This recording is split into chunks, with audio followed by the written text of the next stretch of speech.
What's up, mountain bikers? It's Coach Adam here. It's October, and here in BC, the weather is starting to change. We just had 2 days of back-to-back rain, and let me tell you, the trails are running mint. So, what are we going to do to take advantage of this time of year? Whether you're racing cross, prepping for ski season, or just want to make the most of your time this fall to get ready for BC Bike Race in the spring, October can look a little bit different for everybody. But here are a few common themes that we want to incorporate into our training, no matter what you're doing. First of all, aerobic base. So aerobic base doesn't mean just riding around in zone two, plodding around on the road at low intensity.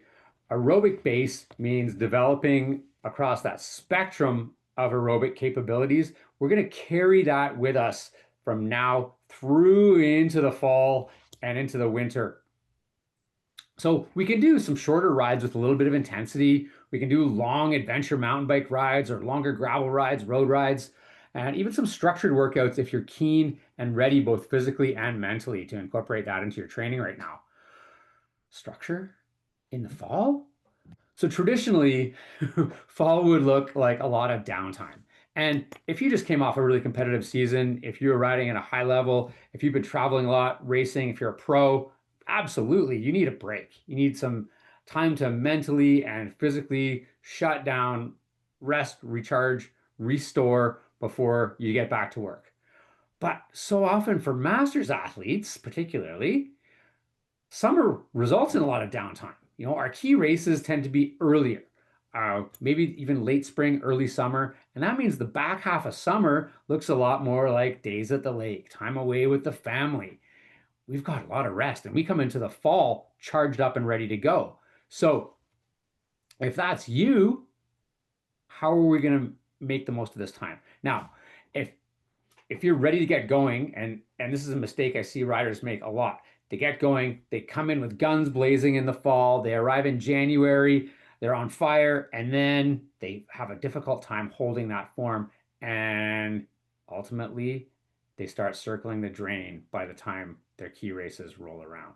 So, by keeping things in check, we can prevent that from happening and make the most of your time in the fall here. Carry the form into the winter, build in some rest periodically, but also maximize our training time. So controlled blocks of focused performance qualities can be scheduled into the fall foundation phase that'll build a reserve that we can revisit in the spring as we approach our races, our key events. What do I mean by this? So let me add some context. We can't expect one block of VO2 max training before the race season to be enough, right? If we were only to do that once a year, that would leave a lot of potential gains on the table. So we can perform shorter blocks of more intense training, somewhat like a reverse periodization model through this fall and into the first part of winter. But we need to set the stage to do that. So aerobic work, endurance work, some tempo work, threshold work will set us up to do that harder VO2 work by creating a base to support that intensity. So if you're a cross racer, you might be rolling full swing into cross season. This might look like coming right out of XC races and right onto the cross course. Now, if this is you, you're certainly going to benefit from some structured intensity across the whole spectrum of energy systems. Cyclocross demands a ballistic start, followed by repeated short bursts performed at a high pace of a consistent effort. And doing that, you're either at or even above your anaerobic threshold. You've got to be able to sprint out of corners, maintain focus through technical sections, follow attacks. It requires athletes to be able to access aerobic and anaerobic energy systems, recover, and repeat. So for you right now, your rides could incorporate specific skill development as well as race efforts. Now, if you're an avid skier and you're just waiting for the snow to fly, this is when that excitement of the change of seasons really starts to build. Seeing those first dustings of snow on the mountains makes us feel like little kids at Christmas, thinking of big pow days or speedy days on the skate skis to come. Now, Aerobic work now on the bike is going to help us maximize the fun on the slopes. Improved aerobic conditioning will enable you to keep hammering laps when everybody else is heading to the lodge out of steam. If backcountry or Nordic skiing is on the menu for you, again, this time in the fall, putting in those hours on the bike in the next couple of months before the snow flies is really just money in the bank. It's going to help improve your durability and your recovery on the planks as well. So, in all these cases, strength training starts to become a more prominent element in our plans as well. As bike racers, I think many of us would prefer to just ride all the time.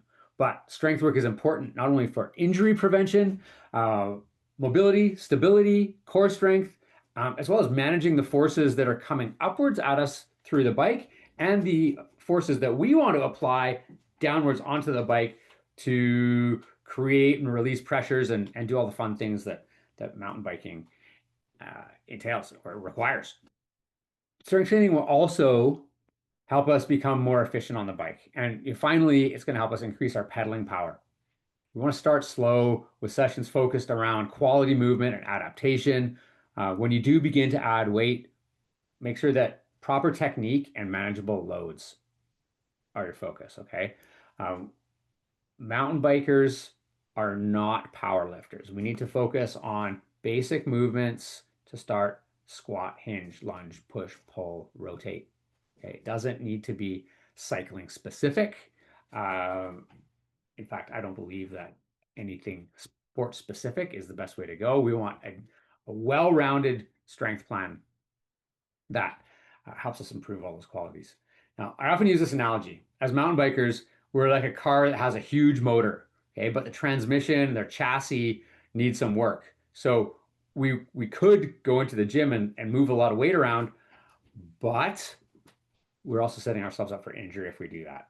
So start slow. Remember also that when we're in the gym and we're looking around at everybody else who's there in the gym, now the gym is their exercise, right? That is their training. We're using it to help us prepare for our training. So different goals, different focus. So now you're probably asking, okay, well, this is great, Adam, but how do I structure my week? What will my week look like? Well, here's a sample week of a way that you could set yourself up for October. Monday, I always like Monday as a rest day. If we think that Sunday is our biggest ride of the week, which it is for many people, that means Monday is a great day to take a day off. I think one day completely off of training is great. Now, when I say off, that could still incorporate, a little bit of mobility work or a walk with the dog, light. So think active recovery. Okay. Tuesday, we want to do the most intense workout of the week on Tuesday when we're the freshest after that rest day. So at this time of year, I would say that's probably going to look like threshold work. Okay? We can do threshold work in blocks. There's as many different ways to structure threshold as there are stars in the sky. Maybe not quite that many, but there's a lot of different ways to structure it. But some threshold work on Tuesday is where I like to do it. Follow that up on Wednesday with some strength work. Then Thursday, a ride with some tempo or fun mountain biking, depending on how much time you have available. 60 minutes, 90 minutes, 2 hours could be awesome. Right. Friday, back in the gym. Get a little bit more strength work in. Maybe optional little ride, coffee ride down to the cafe if you have time. Then on the weekend, when most people have more free time, we can go on another mountain bike ride, adventure ride, or something focused on skill development.